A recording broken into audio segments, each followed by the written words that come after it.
안녕하십니까. 행복한 아침 이재용입니다. 안녕하세요. 장예인입니다. 어제 역사적인 일이 있었죠. 직접 화면을 통해서 목격을 하셨는지 모르겠습니다. 남북미 정상이 판문점에서 만났습니다. 이런 일이 있어요. 네, 그러네요. 또 하나의 역사가 된 남북미 새 정상의 만남은 잠시 주춤하고 있는 북미 협상에 탄력을 주지 않을까 싶은데요. 실제로 트럼프 대통령이 2, 3주 내에 북미 협상팀을 구성한다고 밝혀서 기대가 됩니다. 네. 제가 이게 섣부른 얘기일 수도 있습니다만은 이제 여름 휴가들 계획하고 이러시잖아요. 네. 북한으로 휴가 일정을 짤 수 있는 그런 날이 또 언젠간 오겠죠. 그렇겠죠. 네. 네, 아주 멋진 모습을 어제 우리가 볼 수 있었습니다. 휴가 얘기 제가 했는데 휴가 계획들은 세우셨습니까? 비행기 예약하셨습니까? 우리가 북으로 육로가 뚫려 있지 않으니까 외국에 가려면 무조건 배를 타든 비행기를 타든 그래야 돼요. 네. 네. 비행기가 근데 결항이 되거나 연착이 되거나 해서 다음 일정이 차질이 빚어졌을 때 보상 배상을 적절히 받을 수 있을까요? 어떨까요?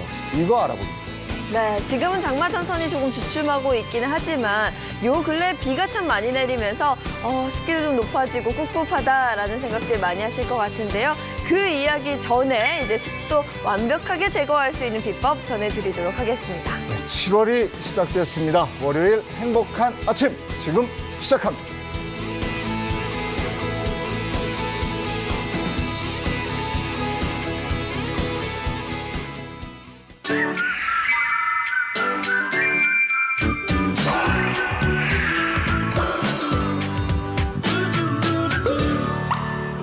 네, 실생활에 도움이 되는 정보 먼저 알려드리도록 하겠습니다. 홍유라 기자의 꿀머니입니다. 오늘 어떤 얘기 해주실 겁니까? 네, 날이 점점 더워지니까 시원한 음식 먹고 싶잖아요.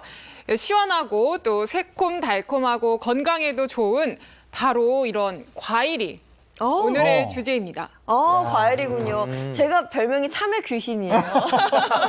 참외 보니까 또 먹고 싶은데 오늘은 과일에 대해서 어떤 정보? 참외 귀신이면서 고기 진공 청소.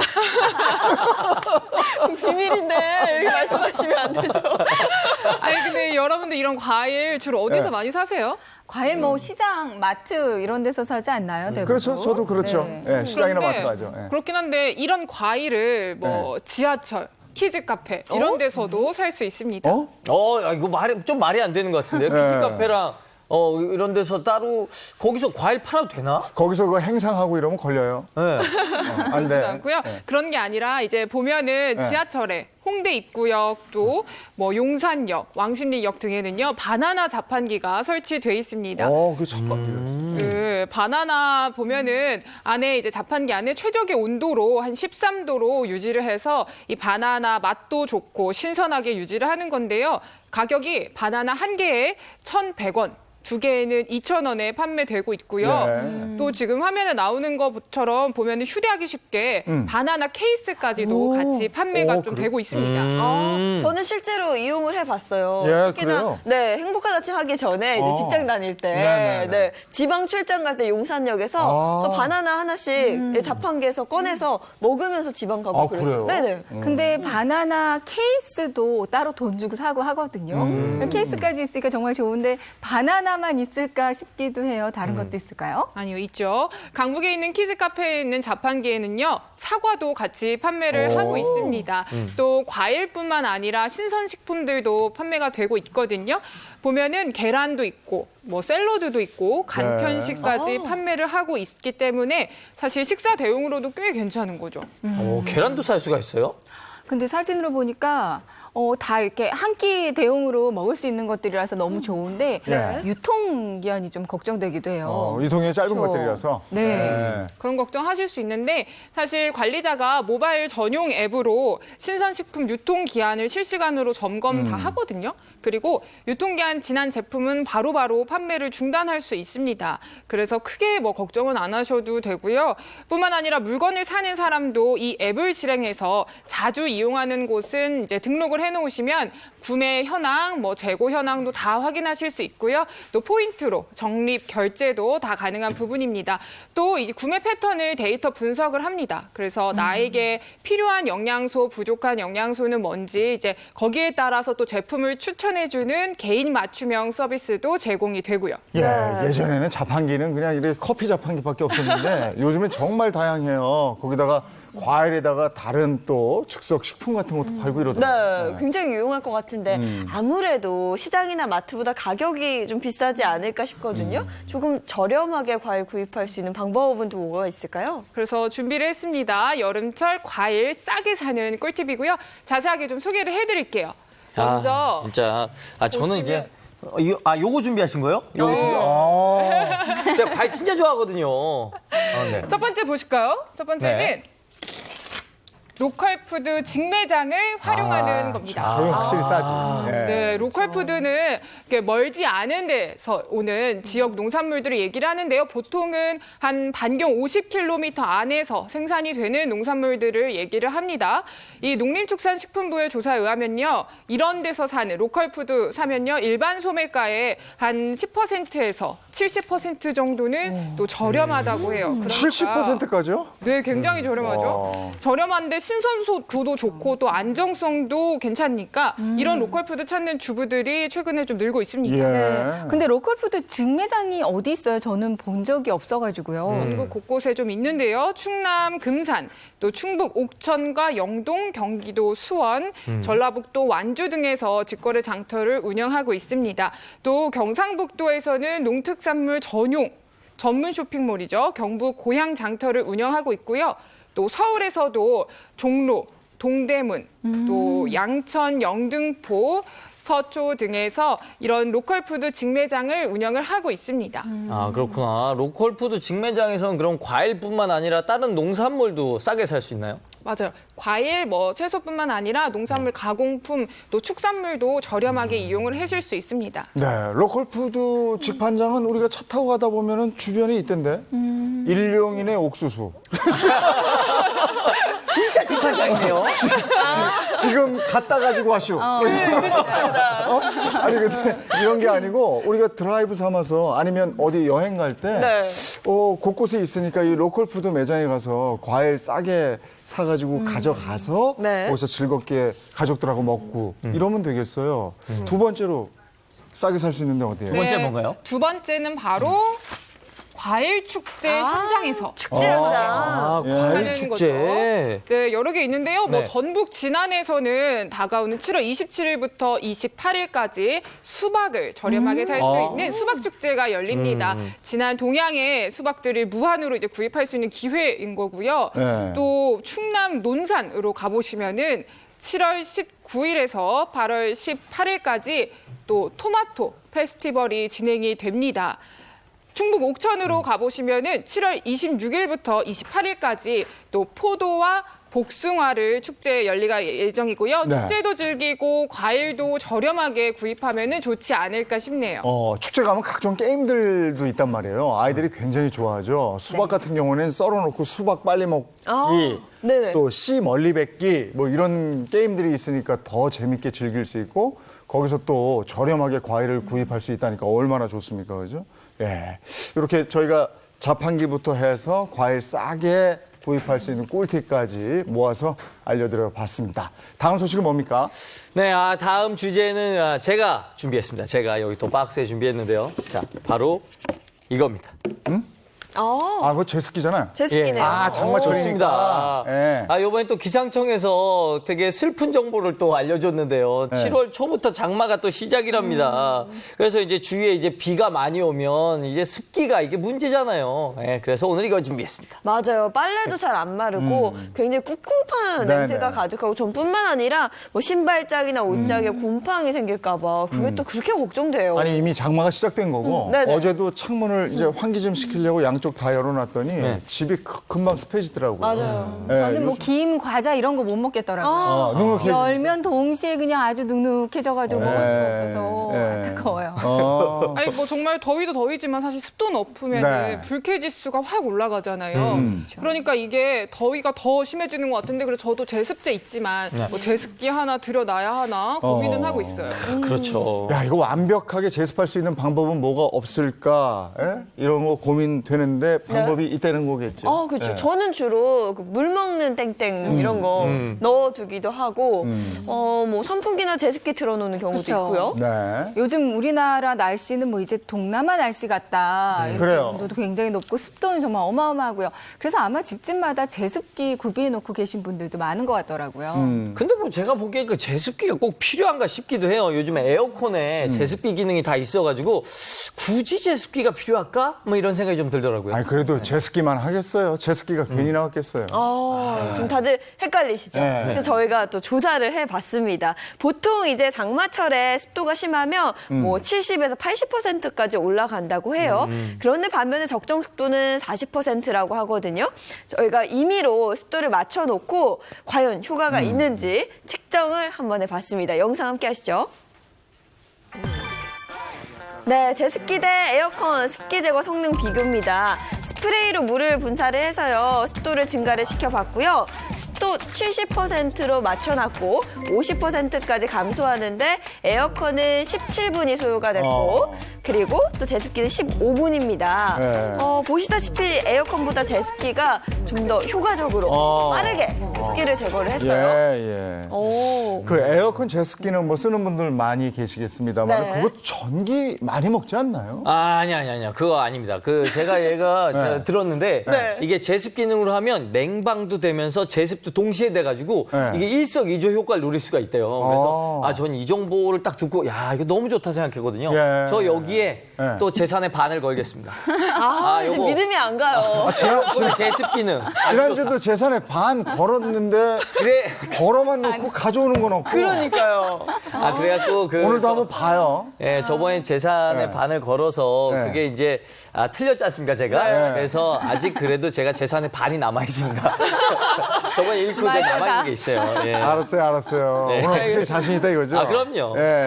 예, 아무튼 예전에 그 얘기 한번 들어보신 적 있으시죠? 그 에어컨 기사의 양심 고백. 네. 그러면서 에어컨의 그 제습 기능을 사용하면 전기료가 13,000에서 28,000 정도밖에 안 나온다. 그러니까 그 에어컨 기능에서 제습 기능을 적극적으로 활용해라. 이런 얘기를 제가 들은 적이 있거든요. 네. 그 양심 고백 진짜 감사합니다.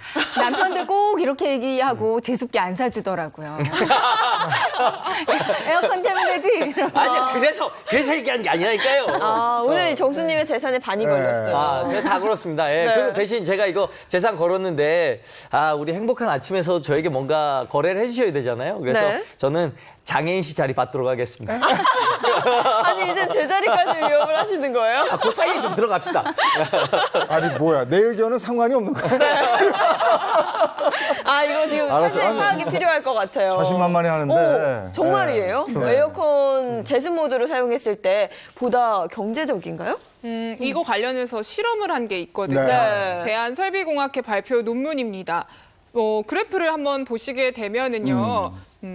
빨간색 선이 지금 나오죠? 네네. 냉방 모드고요. 파란색 선이 제습 모드입니다. 온도가 27도를 시작해서 24도를 향해서 점점 내려가는데 온도가 좀 쭉 올라갔다가 내려갔다 올라갔다 이렇게 반복을 하다 보면은 한 마지막 2시간쯤 됐을 때 거의 한 24도 향해 가는 걸 볼 수 있는 거죠. 네. 그렇군요. 그래프를 보면 뭐 냉방이든 제습이든 2시간 뒤에는 24도를 가리키고 있습니다. 온도를 내리는 데는 두 개 다 크게 차이가 없는 걸로 보여지거든요. 그렇죠. 첫 번째 결론은 온도 면에서만 봤을 때는 냉방 모드나 뭐 제습 모드나 큰 효과의 차이는 없다라는 거고요. 사실 지금부터가 핵심이거든요. 거기 아까 그래프 보시면은 하단에 점선들이 좀 나오게 됩니다. 네, 빨간색 점선을 보시면 아래쪽에 면적을 다 합친 게 그게 바로 이제 냉방을 했을 때 전력 소비량이 되는 거고요. 파란색 점선 아래 면적을 다 합치면 이제 그게 제습했을 때의 전력 소비량이거든요. 볼 때 각각 면적이 좀 어때 보이세요?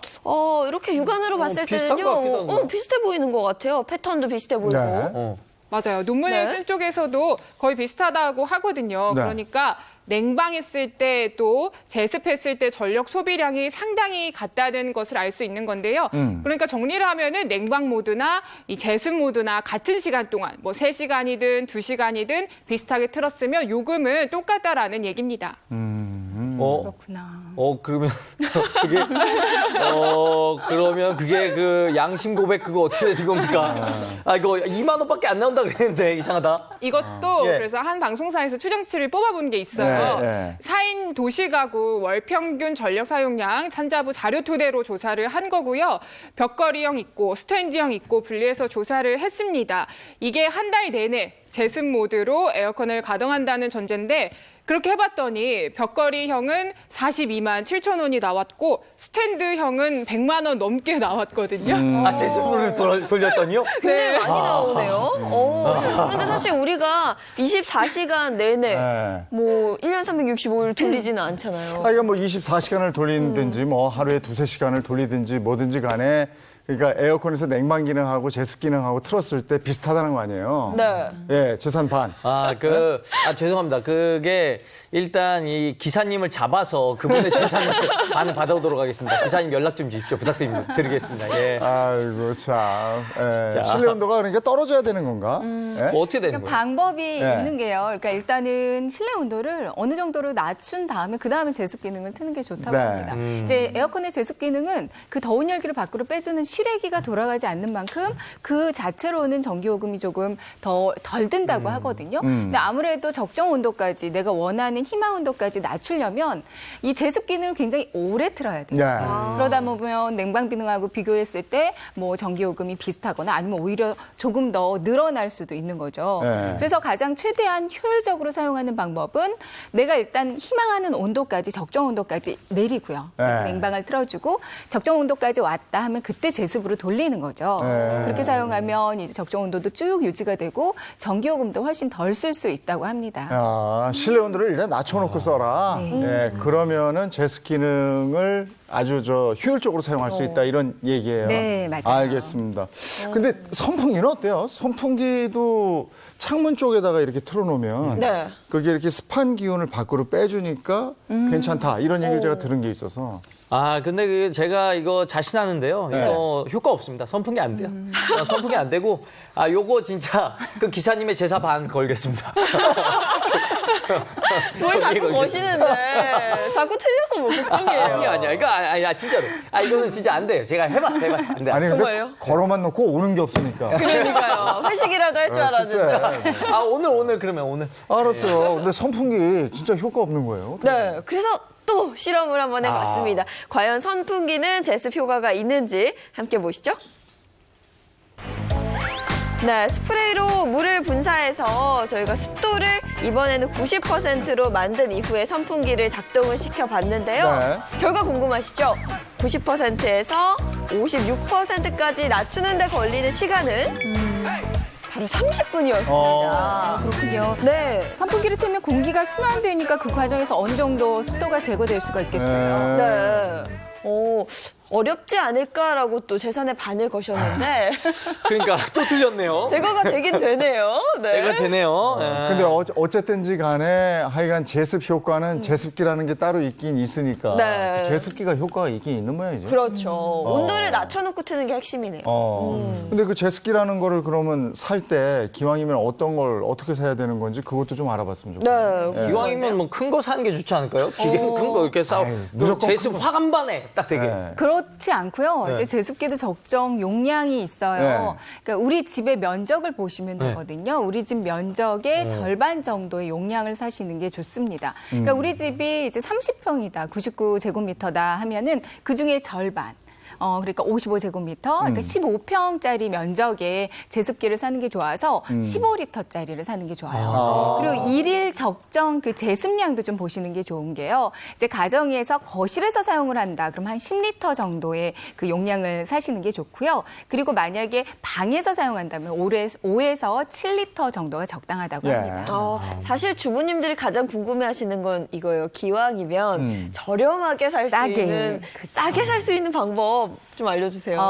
이제 그 살림 좀 한다는 주부들 사이에서 도는 팁이 하나 있는데요. 빨리 줘보세요. 네, 그 제습기는 브랜드에 별 상관없이 사는 게 좋다고 아, 합니다. 진짜요? 일단은 브랜드는 다 달라도 만드는 회사는 하나인 경우가 많다고 그래요. 그래요? 그래서 이제 싸게 사려면 이제 브랜드를 볼 게 아니라 만드는 회사를 찾아서 거기서 쓰시는 게 좀 아끼는 방법이 될 수 있겠죠. 아, 그럼 그 회사 이름 좀 얘기해 주세요.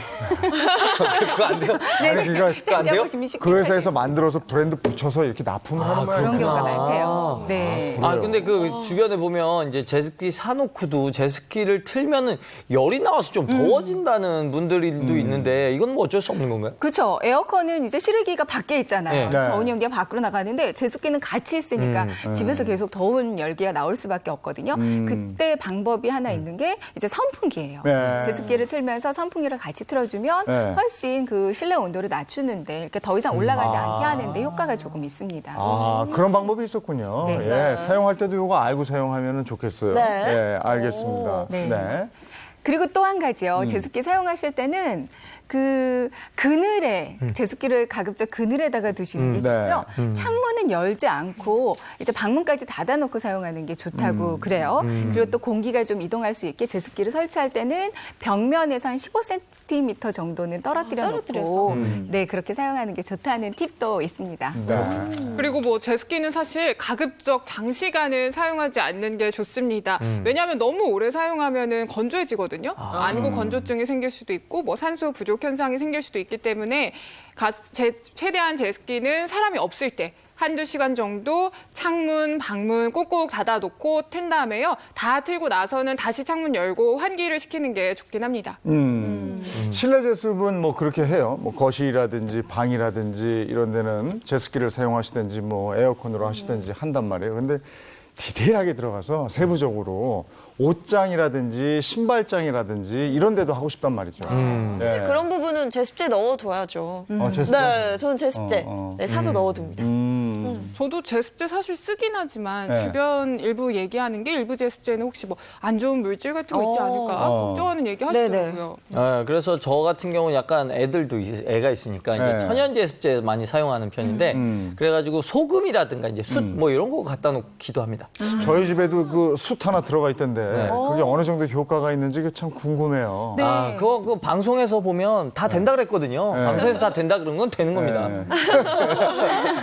뭐 저도 일단은 신문지 많이 갖다 네. 놓고요. 네. 말씀해 주신 것처럼 굵은 소금도 갖다 놓고 숯도 집에 뭐 한 50kg 정도 갖다 네. 놨거든요. 50kg나요? 네, 엄청 많이 갖다 놨어요. 집에 물기가 없겠어요? 네. 그리고 요즘에 좀 커피 찌꺼기를 말려서 사용하면 습기 제거하는 데도 좋다 그래서 예. 그거는 좀 곳곳에다 갖다 놔서 이런 방법들도 주부님들이 많이 사용하시는 것 같아요. 네, 정말 다양한 방법들을 제시를 해주셨어요. 과연 지금 얘기한 재료들이 얼마나 습기를 잘 흡수하는지 보겠습니다. 지금 쭉 보이시죠? 뭐 숯, 굵은 소금, 커피 찌꺼기, 신문지. 자, 저희가 이렇게 준비를 또 해봤고요.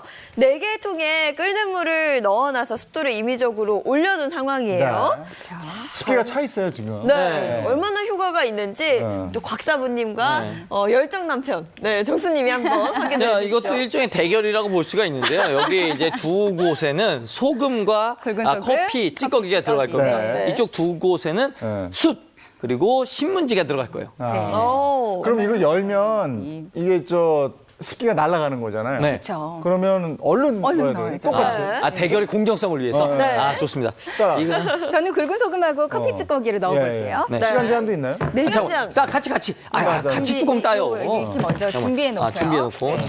잠깐만, 이거 제가 요번에 사실 저는 이제 이 참숯 굉장히 믿거든요. 좋아하거든요. 네. 그래서 이 참숯 효과가 제일 좋다고 믿습니다, 지금. 네. 자, 어떤 게 가장 제습 효과가 있을지 준비하시고.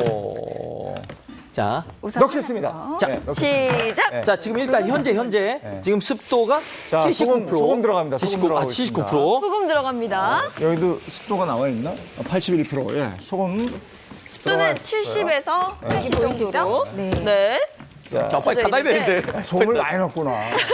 조금 많이 넣었어요. 엄청 넣었어요. 엄청 네, 넣었어요. 여기는 안 다치죠. 잠깐만요. 네. 커피 찌꺼기. 자, 저쪽에 됐어, 숯 됐어. 넣었고요. 빨리 닫아야 돼. 빨리. 아, 숯이 왠지 효과가 있을 것 같은데. 이 자리에서 직접 실험을 해봅니다. 저희가 인위적으로 안에 습도를 만들어놨어요. 자, 가요. 습도가 네. 80% 정도 됩니다. 아, 이건 국에서 넣어야 된단 말이에요. 저희가 제한 시간은 3분 정도 드릴 거예요. 국에서. 근데 근데 커피 찌꺼기. 이게 지금 볼이 커가지고요. 좀 외부로 좀 흐를 수 있네요. 박지현 씨는 소금하고 커피 찌꺼기를 엄청 가져왔습니다. 네. 여기 커피 전문점 가면 많이들 이렇게 가져가라고 내놓은 것들이 있어요. 네. 그런 거 담아주시잖아요. 가져오시면 됩니다. 네. 네, 이렇게. 네, 곽사부님 끝나고 네. 커피 찌꺼기 좀 청소 좀 하고 가세요. 붉은 소금도 같이 청소해야 될 것 같아요. 됐습니다, 저. 네. 자, 이렇게 자, 해서. 이렇게 해서 예. 됐죠. 아, 시간 얼마나 한 3분 정도 하는 건가요? 네, 네, 3분 하고요. 지금 1분 17초 가량 지나고 있어요. 저 우리가 수천 익히 들었잖아요. 네. 제습 역할도 하지만 저게 또 메말았을 때는 네. 가습기 역할을 한다는 얘기도 있잖아요. 그렇습니다. 여기 약간 미세 구멍들이 있는데 거기로 이제 수분을 흡수했다가 이제 또 이제 물기가 좀 부족하다 싶으면 가습기처럼 이렇게 내뿜거든요. 네. 그럼 이거 지금 제습하는데 도움이 안 되는 거 아닌가요?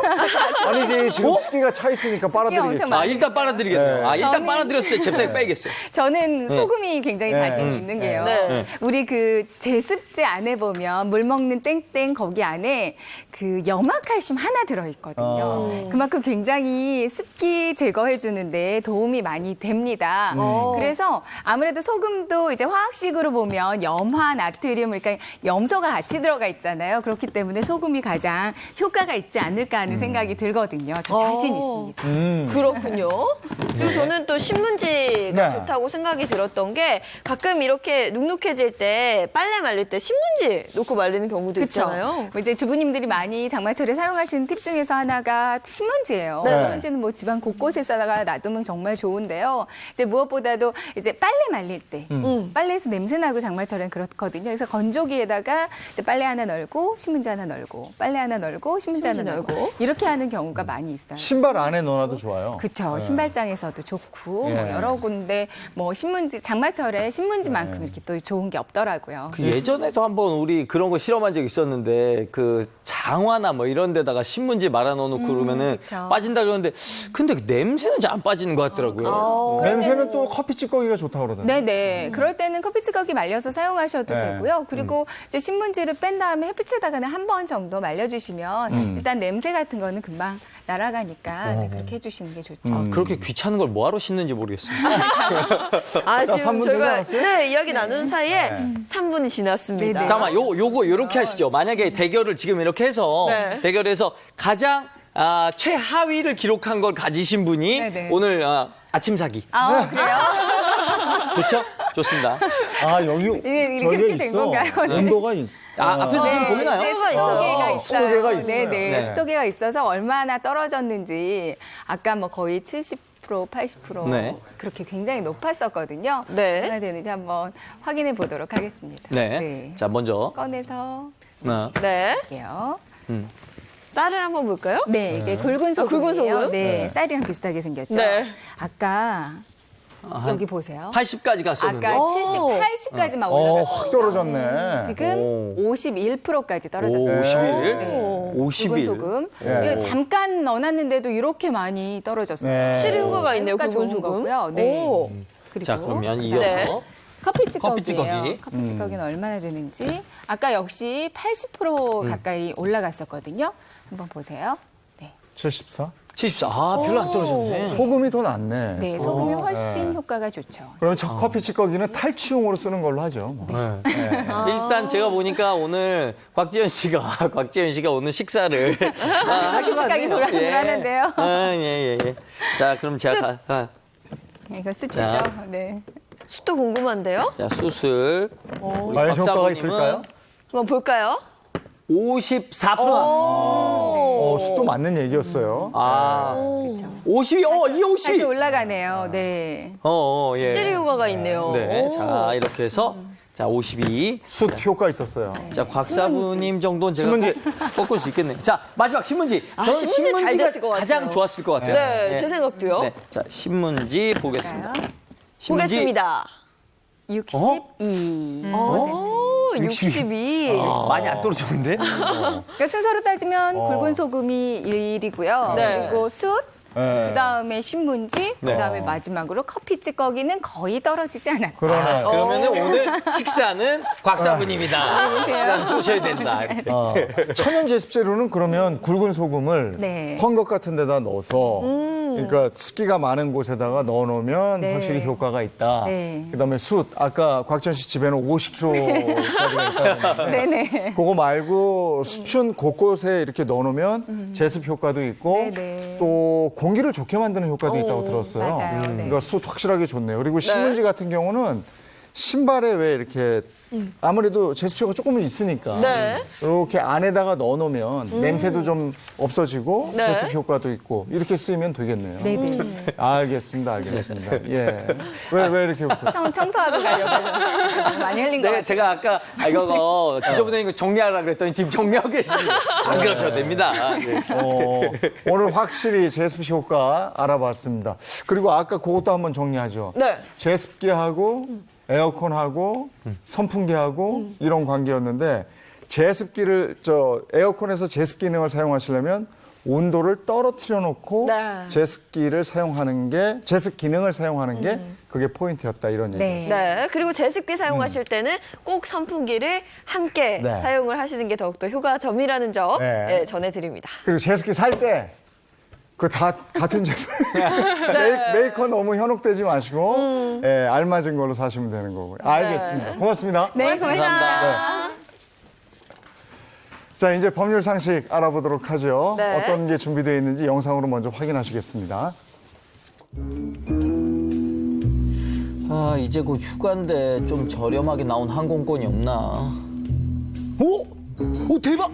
베트남 20만 원? 왜 이렇게 싸? 아싸 스템 완전 싸게 샀어. 좋았어. 요번에는 이걸로 갔다. 좋았어.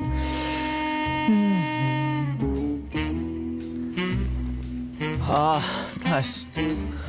워크숍이 그날로 잡힐 게 뭐야. 진짜. 항공권 취소해야 되잖아. 뭐야? 위약금이 10만 원이 넘어? 아니 어저께 결제한 건데 이게 어떻게 이럴 수가 있어? 잠깐만. 아씨.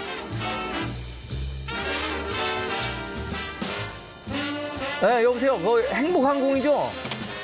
네, 안녕하세요, 고객님. 행복항공입니다. 무엇을 도와드릴까요? 아니, 저기 내가 어저께 결제한 건데 이거 오늘 취소하려고 하니까 수수료가 10만 원이 넘어요. 네, 고객님 잠시만요.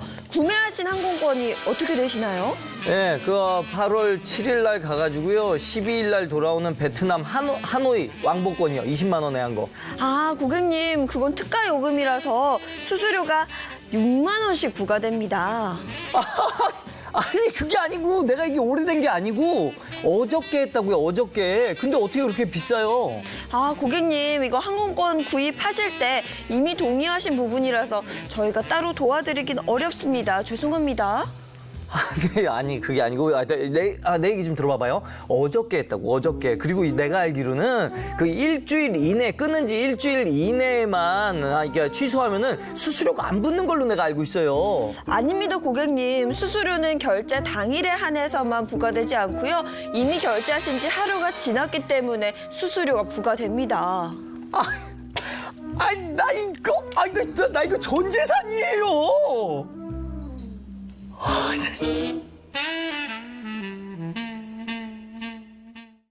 저런 일 있었나요? 예, 항공권 저렴하다고 일단 요 일정에 맞춰서 가면 되겠다 하고 끊어요. 근데 그때 다른 일정이 있어서 부득이 못 가게 됐어요.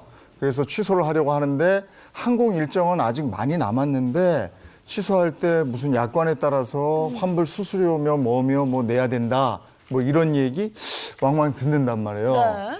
근데 제가 듣기로는 7일 전에, 그러니까 발권을 하고 7일 안에 취소를 하면 그런 위약금이나 이런 거 안 물어도 된다, 이런 얘기도 들었거든요. 네. 요 관계 오늘 확실히 좀 알고 싶거든요. 아니, 저도 사실 연기하면서 제가 얘긴 했지만 네. 저도 그걸 몰랐어요. 7일 이내에 뭐 위약금이 없다 뭐 이런 건 몰랐는데 지금까지 좀 위약금 쭉 물었거든요. 나 이거 억울해서 어떡하지? 이거 뭔가요? 네, 맞습니다. 보통 그 인터넷에서 항공권을 구매할 때 그 아래에 보면 약관이 있어요. 네. 그래서 뭐 출발 전 며칠 전까지는 얼마의 수수료 이런 식으로 규정이 되어 있잖아요. 하지만 앞서 말씀하신 것처럼 전자상거래법에서는 구매 후 7일 이내에 청약을 철회할 수 있고 환불을 받을 수 있습니다. 그래서 인터넷에서 이제 항공권을 결제한 경우에도 구매 후에 7일 이내에 내가 취소하겠다라고 얘기하면 전액 환불받을 수 있고 만약에 위약금이 있습니다라고 규정이 되어 있다 하더라도 그것은 무효입니다. 아, 그래요? 네. 그럼 어떡하지? 나 지금까지 물었던 거 어떡하지? 나 진짜 너무 억울한데.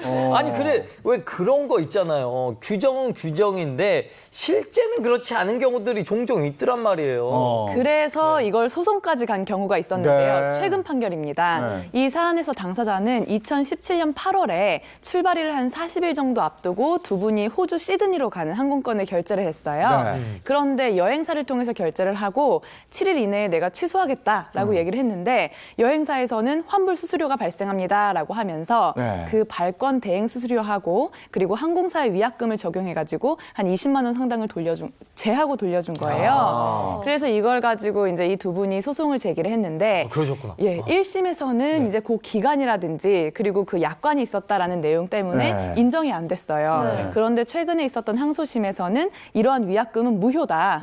즉 항공권을 결제하고 나서 7일 이내에 취소하겠다고 얘기를 했다면 위약금 없이 전액 다 돌려줘야 된다라고 해서 이제 승소 판결을 내렸고요. 아, 그래요? 예, 이때 여행사에서는 21만 원. 그리고 항공사에서도 연대해서 20만 원을 배상하라라고 돌려줘라라고 판결했습니다. 네. 그럼 항공사에서 직접 구매한 게 아니라 여행사를 통해서 구입을 했더라도 7일 이내면 전액 환불 가능하다는 말씀이시죠? 항공사를 통해서 직접 결제했어도 마찬가지고 여행사를 통해서 결제했어도 마찬가지. 중요한 것은 7일 이내에 취소를 했다고 한다면 네. 위약금 없이 돌려받을 수 있다는 것입니다. 아, 그렇군요. 그리고 저런 거 할 때 진짜 통화 안 돼. 맞아요. 계속 전화를 해도 안 되고요.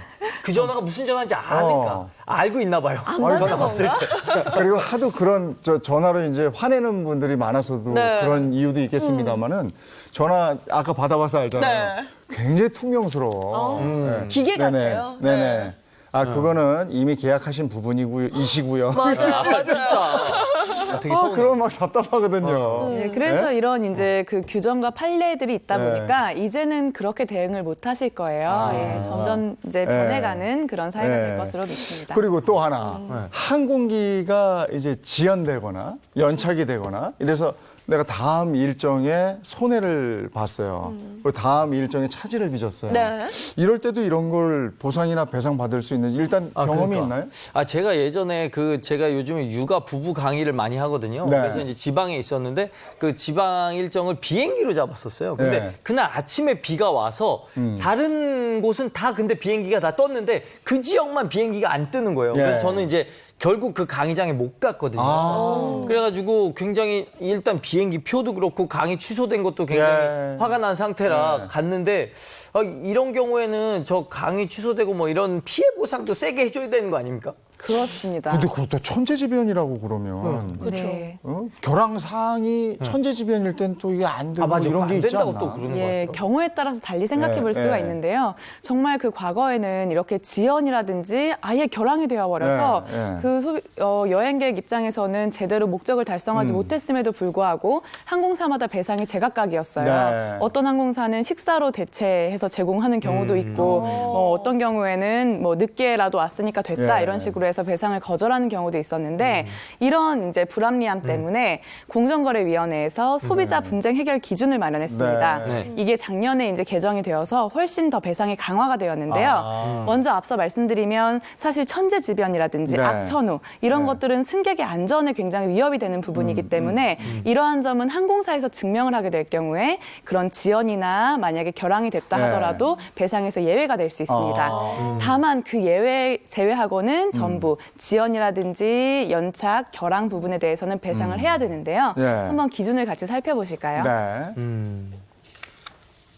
예, 먼저 국내선부터 살펴볼게요. 국내선은 1시간 이상 지연해서 도착할 경우에 운임의 10%, 2시간 이상 3시간 이내 지연 시에는 20%, 그리고 3시간 이상을 지연했을 경우에는 30%를 각각 배상해야 합니다. 그리고 지금은 지연을 살펴봤고요. 이제 네. 결항을 살펴볼게요. 네. 결항으로 인해서 1시간 이후 3시간 이내에 대체 항공기를 제공한 경우 운임의 20%를 배상해야 하고 3시간이 지났다면 30%를 배상해야 합니다. 그런데 12시간 이내에 대체 항공기를 제공하지 못했다면 전액을 환급해야 되고 해당 구간 항공권 또는 교환권을 제공해야 합니다. 아니, 그럼 만약에 비행기가 안 떠서 그 여행지에서 하루 더 체류했어요. 원래는 그렇게 안 하려고 그랬는데 그렇게 해서 체류하게 되면 그 숙박료나 그때 썼던 지출은 물어주나요? 예, 체류비나 그런 숙박비, 숙식비 물어줘야 되는 것이 맞습니다. 근데 아까 같은 경우에요. 이정수 씨는 네. 가가지고 이제 강의가 계획이 돼 있었어요. 근데 교통편이 뜨지 않아서, 비행기가 뜨지 않아서 못 갔어요.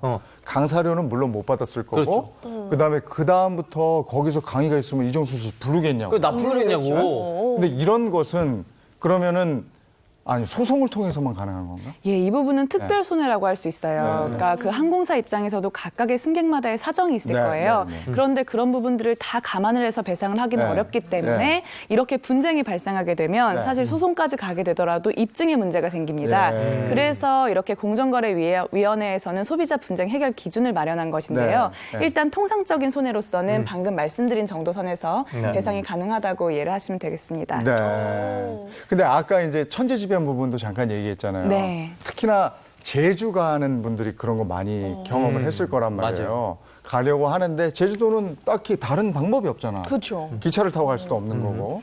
근데 저쪽에 여기는 멀쩡해. 근데 제주도에 제주도만 태풍이 있거나 폭설이 아니면 뭐 있거나. 폭설이거나 이래서 못 내린단 말이에요. 네. 근데 여기서는 이해가 안 되는 거예요. 아. 당장 저쪽 상황을 우리가 모르니까. 이런 경우에 막 아우성 치고 막 이런단 말이죠. 예. 근데 그런 경우도 항공사에서 보기에는 못 되지만 네. 내가 보기에는 충분히 뜰 수 있는 겁니다. 아, 내가 보기엔 뜰 수 있어. 아, 이 정도는 난 괜찮은데 비행기가 안 뜬다. 이런 걸 어딜 기준으로 얘기해 줍니까? 그래도 가장 중요한 것은 승객의 안전이죠. 안전 운항이 가장 중요해서 네, 네. 지금 이 공정거래위원회에서 네. 이제 제시한 소비자 분쟁 해결 기준에는 네. 국토교통부가 인정을 한 그런 항공기에 대한 점검, 예. 그리고 또 악천 후, 기상 악화, 공안 상태의 그런 뭐 악조건 이런 것들로 인해서는 만약에 연착이나 뭐 결항이 됐다면 이런 경우는 배상에서 예외가 되도록 하고 있습니다. 이런 경우까지 만약에 배상을 해줘야 된다고 한다면 항공사에서는 이런 과대한 배상을 피하기 위해서 무리하게 운항을 해야 될 수 있고 그런 것들은 결국에 우리 그렇지. 탑승객들이 네. 위험으로 부담을 하게 될 수 있기 때문에 네. 이런 부분에 대해서는 배상에서 예외로 정하고 네. 일단은 가장 중요한 것은 안전이고 네. 그 이후에 이제 피해를 입혔다면 그 부분은 항공사가 철저히 배상을 하라 네. 이렇게 정한 것입니다. 하긴 그래요. 무엇보다도 안전이 중요한 거죠. 그럼요. 뭘 무리해서 떠났다가 사고나 봐요. 큰일 나는 거니까. 근데 국내 항공사는 말이라도 통하고 맞아. 가가지고 뭐 얘기라도 하죠. 네. 근데 이제는 저 하도 해외여행들 많이 하시는데 네. 해외여행할 때 해외 항공사 이용하는 분들도 있고 이런 경우에는 어떨지. 국제선, 정말 답답해요. 네. 국제선은 규정이 어떤지. 네. 맞아요. 일단 그 해외 각 항공사들마다도 배상에 대한 별도의 기준이 마련되어 있는데요. 우리가 방금까지 살펴본 건 국내선에 대한 지연이나 결항 네, 부분이었으니까 이번에는 국제선에 대한 지연이나 결항에 대한 배상 기준을 한번 살펴볼게요. 자료를 보시면 국제선의 경우는 2시간 이상 4시간 이내의 지연 시 10%, 4시간 이상 12시간 이내의 지연 시에는 20%, 그리고 12시간 이상 초과 지연 시에는 30% 등의 배상액을 지급해야 합니다. 그럼 이번에는 결항 부분에 대해서 살펴볼게요.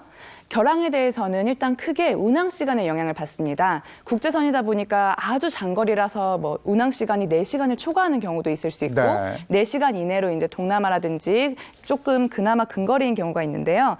4시간 이내일 때 만약에 4시간을 초과해서 대체편을 제공했다. 이러면 최대 $400까지 배상받을 수가 있고요. 그리고 운항 거리가 길어서 4시간을 초과하는데 4시간 이후에 대체편을 제공했다. 이런 경우에는 최대 $600까지 배상을 받을 수가 있습니다. 만약에 12시간 이내로 대체편을 아예 제공하지 못했다고 한다면 전액으로 환급을 하고 추가적으로도 또 $600를 배상해야 합니다. 만약에 그러면 해외에서도 뭔가 지연이나 결항으로 숙박을 해야 되는 경우가 있잖아요. 그럴 때도 여전히 숙박비를 제공하나요? 예, 숙박 체류비도 배상에 포함이 되는데요. 돼요? 다만 이 그 국제선의 경우에는 최대 $600 내에서 이 숙박 체류비까지도 포함하는 것으로 정하고 있습니다. 네. 근데 그건 이제 우리나라 항공사 경우고 요즘 이제 외국 갈 때 이제 다른 나라 항공사를 이용 많이 한단 말이에요. 저렴하니까. 근데 그런 경우에도 규정이 같은가요? 규정이 같지는 않고요. 항공사마다 다릅니다. 보상에 관한 기준이 다른데 이땐 주의할 점은 출발 시간이 아니라 최종 목적지에 도착한 시간을 기준으로 지연이라든지 뭐 연착 부분을 판단을 하고 있고요. 네. 그리고 경유지가 있을 때에도 마찬가지입니다. 오, 그렇군요. 그러면 그쪽에 도착하는 시간 기준이면 조금 늦게 출발하게 되면 네. 너무 과속하지 않을까? 좀 더 밟고 간다는 얘기죠? 비행기도 그런 거 되나? 가속되나? 그래도 그 운항 기준을 준수하면서 운항을 하기 때문에 예, 어쨌든 그 배상에 대한 기준이 있어야 되는 것이거든요. 그 출발 시간의 지연과 그 도착지의 지연 그리고 또 환승하는 경우도 있기 때문에 배상의 기준점을 어디로 잡을 것인가 하는 그런 문제입니다. 그러니까 그것도 나는 지금 안전이 우선이니까. 네. 만약에 여기서 2시간 늦게 출발했어. 네. 근데 목적지에 똑같은 시간에 도착하면 어. 엄청 좀- 밟은 거 아니에요? 뭔가 좀 찝찝하네요. 왠지 귀가 계속 멍멍하고 막 이상하다. 그러니까 뭐가 더 내렸을 빠른 것 때 같아. 나는 상당히 불안했다. 비행기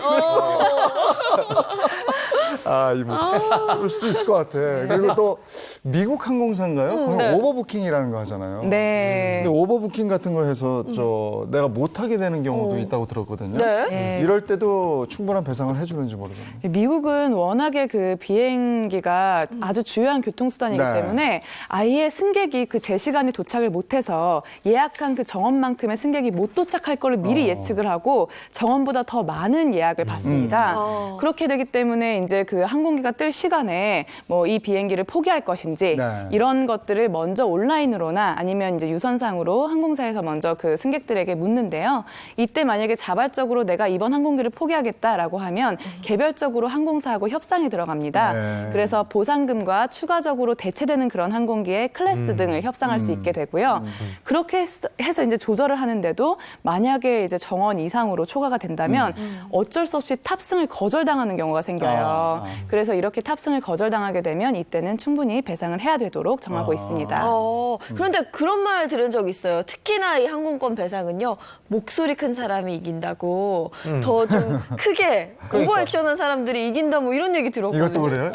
그러니까 저는 실제로도 제 주변에 이런 사연이 있는데 제 지인이 이제 여행을 가서 네. 경유지를 거쳐가지고 한번 비행기를 갈아타서 가야 된단 말이에요. 네. 그런데 첫 번째 비행기가 늦게 도착해가지고 두 번째 비행기를 못 탔어. 네. 그래가지고 이 비행사에게 이제 환불해달라고 네. 요청을 하려고 그러는데 여기가 또 다른 나라네? 다른 나라 항공사인 거예요. 그래서 이거 어떻게 하지? 해서 이제 주변에 친구들은 같이 갔던 친구들은 야, 그 말도 안 통하는데 그냥 여기서 원래 그냥 넘어가고 그러는 거야. 이렇게 얘기를 했단 말이에요. 근데 그분이 도저히 못 참고 이건 아니지 하면서 결국 그 회사의 이메일을 찾아내가지고 네. 거기다가 이거 배상해 달라고 메시지를 보냈더니 80만 원 정도의 환불을 실제로 받았다고. 예. 그러니까 이게 확실히 목소리 큰 사람이나 아니면은 그냥 자기가 원하는 권리를 정확하게 얘기하는 사람만 좀 배상을 받을 수 있는 것 같아요.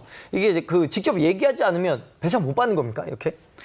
원칙적으로는 지금 소비자 분쟁 해결 기준이 마련된 만큼 네. 그리고 또 저희가 꼭 그 규정뿐만이 아니라 상식적으로 생각을 해도 그런 연착이라든지 결항이 되면 그 승객들에게는 굉장히 큰 피해가 초래됐기 때문에 네. 항공사가 자발적으로 배상을 해줘야 맞습니다. 그런데 이제 뭐 이렇게 배상 의무를 해태하거나 아니면 승객들이 만족하지 못하는 그런 방식으로 뭐 식사권을 제공한다든지 이런 방식으로 했을 때에는 적극적으로 구제 신청을 해야 됩니다. 네, 그래서 우리나라의 경우에는 그 한국소비자원에 민원을 신청할 수가 있는데요. 네. 그 양식에다 접수를 하면 30일 정도 이내에 이제 업무 처리가 됩니다. 그래서 항공사가 이제 배상을 하도록 하는 그런 시스템이 마련이 되어 있고요. 그리고 국내가 아닌 경우에는 이제 여러 가지 조금 더 적극적으로 노력을 하셔야 되는데요. 네. 일단 미국은 조금 더 보편적입니다. 왜냐하면 오버부킹이 워낙 많기 때문에 이렇게 뭐 따로 한국소비자원에 신청하거나 이러지 않고 네. 항공사에 직접 보상을 요구하면서 거기서 이제 양식을 작성하면 직접 바로 현금으로 주기도 하고 수표로 주기도 하고 그런 지급이 어려울 경우에는 또 24시간 이내에 계좌이체로 송금을 해주기도 합니다. 그렇군요. 아니 그 유럽 항공사 같은 경우에는 이제 직접 배상을 요구하고 막 이런 경우는 또 어떻게 해요? 유럽 같은 경우에는 그 양식이 있어요. 예. 그 양식이 Air Passenger Rights EU Complaint Form이라는 건데요. 네. 요거를 이제 그 포털에 검색을 하면 네. 이 양식을 쉽게 찾아볼 수가 있는데 여기에 좀 외국어라든지 그 현재 능통한 언어로 작성하는 것이 얼른 답변을 받기에 유리하고요. 이 내용에는 이제 뭐 피해 유형 그리고 내용, 내가 탑승했던 그런 항공기와 그 피해 사례를 좀 구체적으로 적으시면 그 해당 절차에 따라서 보상을 받으실 수 있습니다. 아니 그 또 간혹 그 천재지변으로 인한 결항으로 인해서 이게 취소가 되면은 아니 우리 천재지변은 원래 보상을 안 해주게 돼 있다라고 이렇게 얘기한 경우가 있어서 이런 경우를 받으면 그냥 포기해야 되나요? 예, 앞서도 여러 번 말씀을 드렸는데요. 천재지변은 그때 운항을 하면 가장 위험한 거는 바로 승객들이에요. 네. 그런데 다만 그 위험 판단에 대해서 승객들하고 항공사하고의 그런 갈등이 있을 수 있어요. 그래서 이런 것들은 항공사에서 그 운항의 위험성, 천재지변, 기상의 악화 이런 점들을 증명하도록 그렇게 정하고 있습니다. 그러니까 저희가 이제 항의를 할 수는 있겠지만 항공사에서 객관적인 어떤 수치로 그런 운항에 대해서는 데이터가 있잖아요. 네. 그래서 이때는 이제 운항을 할 수가 없는 것이 명백했다라는 걸 입증하게 될 경우에는 아쉽지만 배상은 받을 수 없습니다. 그러니까 아까 이런 경우에도 목소리 큰 사람이 보상 배상을 받는다 뭐 이런 얘기 했는데 그게 네. 목소리 큰 게 아니고 내 권리를 제대로 주장할 수 있어야 되는 거예요. 근데 네. 외국 항공사 같은 경우는 언어의 장벽이 좀 있으니까 네. 그래도 요즘 번역기도 있잖아요. 아유, 너무 잘 돼 있어요. 도움을 좀 네. 받아서 휴대폰이면 다 되잖아요. 하면 되고 외국 법에도 여행 그런 거 가려고- 있잖아요. 이것뿐이 아니고 권리 앞에 침묵하는 자는 그냥 침묵하시오. 뭐 이런 게 있어요. 진짜요? 그런 게 있어요. 아니 나 못 들은 것 같아. 아니 이건 한번 짚고 넘어가자고. 아니 짚고 넘어가요. 그러면 아니, 이제 이- 권리 이거 위에 아니에요? 잠자는 자는 잠자는- 보호하지 않는다. 뭐든지 어설프게 하러. 그런데 쬐끔만 아시네. 상당히 부합하는 말씀이신 게 네. 사실 천재지변인지 네. 악천후인지 이런 것들을 그 승객의 입장에서는 알 수가 네. 없어요. 그렇기 네. 때문에 일단은 나에게 피해가 발생했다고 한다면 네. 그 권리를 당당하게 주장을 하시고 다만 그것에 대해서 객관적인 증거에 의해서 어쩔 수 없는 상황이었다라고 하면 또 양해를 하시고 이렇게 그래도 기본적으로 권리는 주장해야 되는 것이 맞습니다. 그렇죠. 예. 내가 엇비슷하게 맞췄는데 네. 저는 아주 어. 중요한 법원입니다. 예. 예. 그게 법률 이쪽하고 결혼식장하고 내가 헷갈렸어요. 결혼식장에서는 오늘 이 결혼에 이의가 있는 분들은 여기서 얘기하시던 영원히 침묵하시오. 이거 그게 섞였구나. 요거에도 사실은 이경 선배님의 재산의 반을 걸었어야 뭔가 이게 앞뒤가 맞는데 아깝다. 제 재산의 반은 이미 집사람한테 가 있기 때문에. 그 비행기 결항, 지연 이런 것도 문제인데 또 하나 수화물이에요. 근데 요즘에 이제 해외여행 갈 때 네. 짐들 많아요. 맞아요. 뭐 국내 여행도 마찬가지고. 근데 이 짐이 도착하지 않거나 아니면 짐이 바뀌거나 뭐 이런 문제들도 한번 짚어봤으면 좋겠어요. 네. 이정수 씨는 그런 경우는 없었죠? 아니 뭐 그 비행기가 이제 미국으로 가야 되고 저도 미국으로 가야 되는데 제 짐은 캐나다에 있었던 경우. 아이고. 진짜 근데 이러니까 이게 캐나다에서 짐이 올 때까지 계속 그냥 마냥 기다려야 되더라고요. 이런 경우는 어떻게 해야 되나요? 예, 이런 경우에는 이제 항공사에 이 사실을 신고하면 일단 기본적으로 내가 바로 구입해서 써야 되는 것들이 있잖아요. 네. 뭐 칫솔이라든지 이런 일회용품 같은 것들이 될 수 있어요. 그런 것들에 대한 비용은 바로 그 자리에서 보상을 해주는 항공사도 있습니다. 뭐 금액은 크진 않지만 50에서 $100 정도 수준이고요. 그리고 보통 이렇게 수화물에 대한 사고는 비행기를 환승하는 경우에 많이 발생을 해요. 네. 이럴 땐 도대체 어디다가 이거를 신고해야 되는지 네. 고민이 되실 수가 있는데 네. 이때는 마지막으로 환승한, 그러니까 내가 최종적으로 내려서 이제 원래는 수화물을 찾았어야 될 그 항공사에 이제 신고 접수하는 것이 맞습니다. 네. 근데 이럴 때 때는 내 수화물이 어디에 있는지 이거 확인하는 게 더 급한 거 아니겠어요? 예, 맞습니다. 보통은 이제 그 짐을 찾는 곳에서 30분 정도를 더 기다렸는데도 내 짐이 네. 안 나온다. 네. 이러면 이거는 수화물이 뭐 어딘가 다른 데로 갔거나 아니면 지연이 되거나 이런 걸로 생각할 수가 있어요. 이때는 이제 바로 데스크에 신고를 하셔야 되는데 전 세계 300여 개의 항공사가 이런 수화물 추적 시스템을 공유하고 있습니다. 그러니까 이제 얼른 신고 접수를 하면 각자 이제 연계를 해서 내 수화물이 어디에 있는지 찾아줄 수 있게 되고 그다음에 언제쯤 받아볼 수 있다라는 얘기도 들을 수 있게 될 수가 있습니다. 아, 그렇군요. 그런데 만약에 뭐 상상만 해도 벌써 끔찍하지만 내 수화물을 완전히 분실했어요. 아예 사라진 거죠. 이런 경우는 어떻게 보상받을 수 있어요? 잠시만요. 그 전에 일단 네. 신고 접수를 해야 되는데 신고 접수 때 시기를 놓치면 안 돼요. 파손이 됐을 때는 7일 이내에 접수를 해야 되고 그리고 분실 신고는 21일 이내에 접수를 해야 됩니다. 네. 그리고 이제는 정말 내 수화물을 찾을 수 없는 상황이 됐다. 네. 이럴 경우에는 이게 아무래도 각국의 항공사들과 연계가 있다 보니 국제 기준에 따르게 돼요. 네. 예, 근데 국제 기준에 따르면 이제 그 크게 두 가지를 적용할 수가 있는데 바르샤바 협약을 적용을 하면 1kg당 $20 정도를 이제 보상을 해줘요. 그러니까 20kg짜리 가방을 분실했다고 하면 약 48만 원 정도를 보상받을 수 있다는 얘긴데요. 네. 반면에 몬트리올 협약을 적용하면 최대 1131 SDR을 보상받을 수 있게 됩니다. SDR은 국제통화기금이 정한 특별 인출권인데요.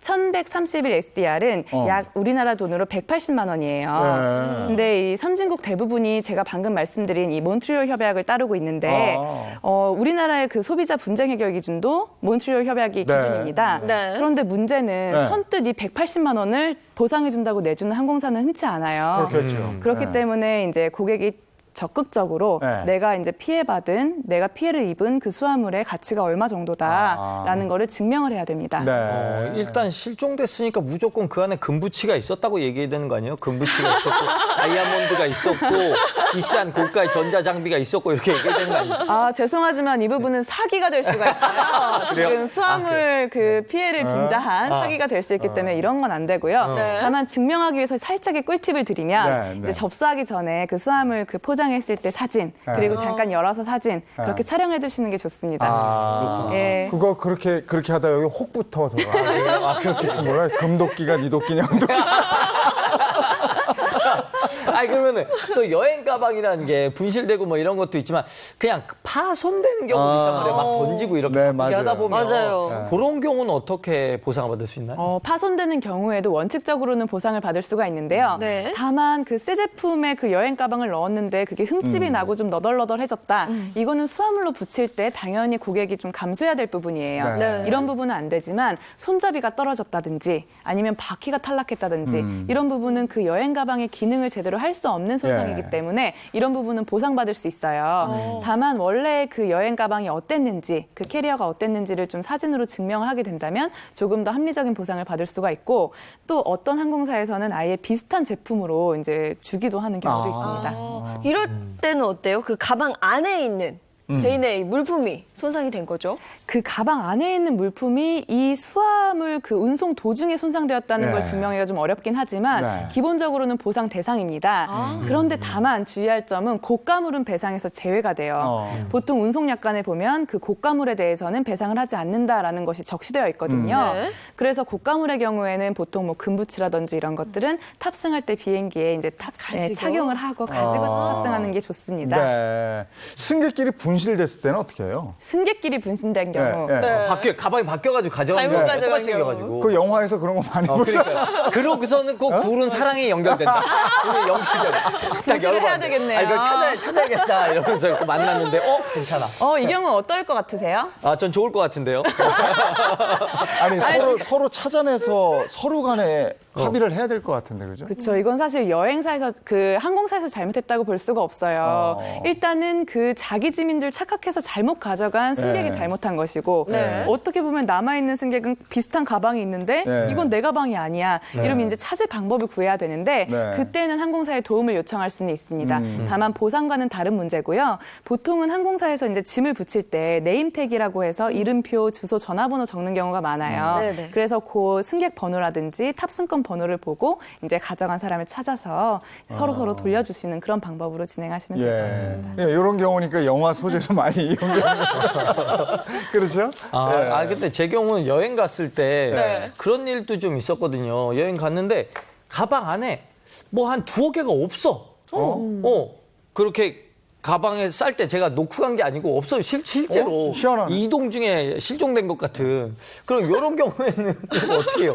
그건 깜빡한 것 같은데 그거 아니 진짜로 아니 이게 이동하면서 예전에 전 그런 얘기도 들은 적 있었거든요. 이거 수화물 이동하면서 이렇게 훔쳐가는 사람들도 있을 수 있다. 그래갖고 저는 그게 없어져가지고 한 2개 없어져가지고 그거 뭐지 그랬는데 그 내가 있었다는 걸 증명하지 않는 한은 힘들 것 같은데. 그것도 문제지만 일단은 만약에 나한테 중요한 물건이다라고 하면 약간 보험조로 이게 이제 항공사마다 운영을 하고 있는데요.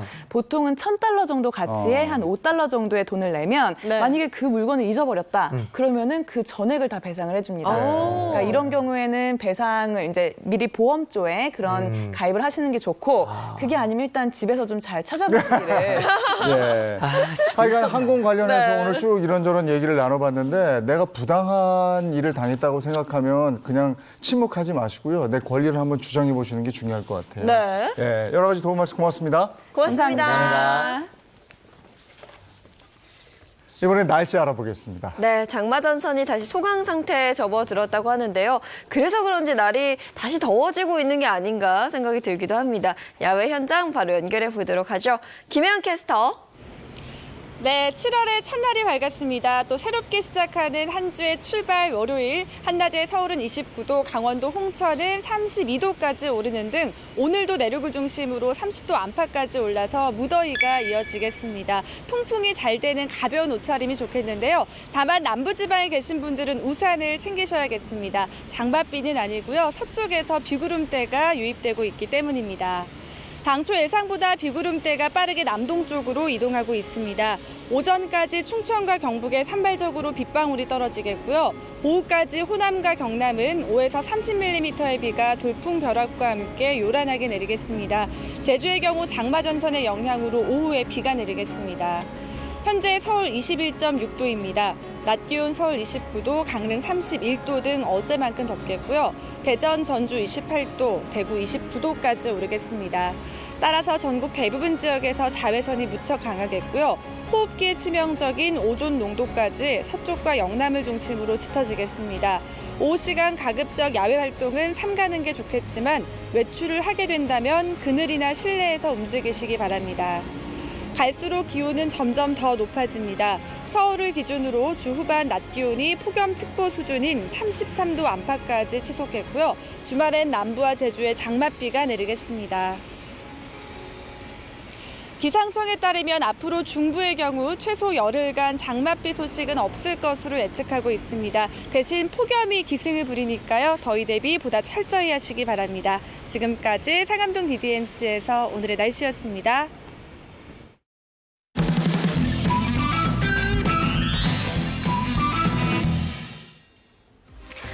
신협중앙회는 경기 침체로 어려움을 겪고 있는 전북 군산과 경남 거제 지역 주민들을 위해 특별 지원 사업을 펼치기로 했습니다. 지난 금요일에는 군산 공설시장에서 김윤식 신협중앙회장과 임직원이 모여 48명의 학생에게 장학금 1억 4천만 원을 전달했습니다.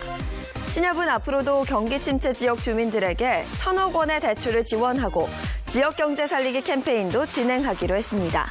지금까지 친절한 이인씨였습니다. 오늘이 새로운 한 주가 시작된 날인데 새로운 한 주만의 의미가 아니죠. 오늘은 2019년의 하반기가 시작된 날이기도 합니다. 네, 모든 시작이 중요하잖아요. 오늘 힘차게 행복한 하루 보내시길 바라겠고요. 저는 내일 아침 8시 더욱 재밌는 내용으로 돌아오도록 하겠습니다. 행복한 아침, 행복한 하루 되십시오. 고맙습니다. 고맙습니다.